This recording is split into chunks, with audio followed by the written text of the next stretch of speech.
Good evening friends. ഇന്നത്തെ വീഡിയോയിലേക്ക് എല്ലാവർക്കും സ്വാഗതം. നമുക്ക് ഉണക്ക കൊഴുവ കുറച്ച് കിട്ടിയിട്ടുണ്ട്. അത് നമുക്ക് നന്നായി കഴുകി മഞ്ഞൾപ്പൊടി മുളക് പൊടിയും ഇട്ട് നന്നായിട്ട് ഫ്രൈ ചെയ്തെടുക്കാം. ഫ്രൈ ചെയ്തിട്ട് നമുക്ക് ചമ്മന്തി ഉണ്ടാക്കാം. ഉണക്ക കൊഴുവ മുളക് പൊടി മഞ്ഞൾപ്പൊടി ഇട്ട് നമ്മൾ മസാല തേച്ച് വെച്ചിട്ടുണ്ട്. ഇനി നമുക്കത് വറുത്തെടുക്കാം. പാനിലേക്ക് 1 സ്പൂൺ എണ്ണ ഒഴിച്ച് കൊടുത്തിട്ടുണ്ട്. ഇനി നമുക്ക് ഉണക്ക കൊഴുവ കുറച്ചായിട്ട് ഇട്ട് കൊടുക്കാം.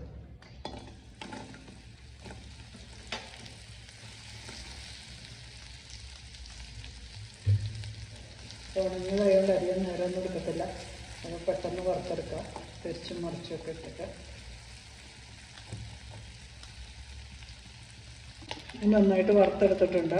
ഇനി നമുക്കൊരു പാത്രത്തിലേക്ക് സെയിം പാനിലേക്ക് നമുക്ക് സവോള സ്ലൈസ് ചെയ്തിട്ട് കൊടുക്കാം. അപ്പോൾ അതിൻ്റെ മസാലയൊക്കെ നന്നായിട്ട് ഇതിൽ പിടിക്കും. സവോള സ്വല്പം വഴറ്റിയെടുക്കാം. അതിലേക്ക് അല്പം മുളക് പൊടി ചേർത്ത് കൊടുക്കാം.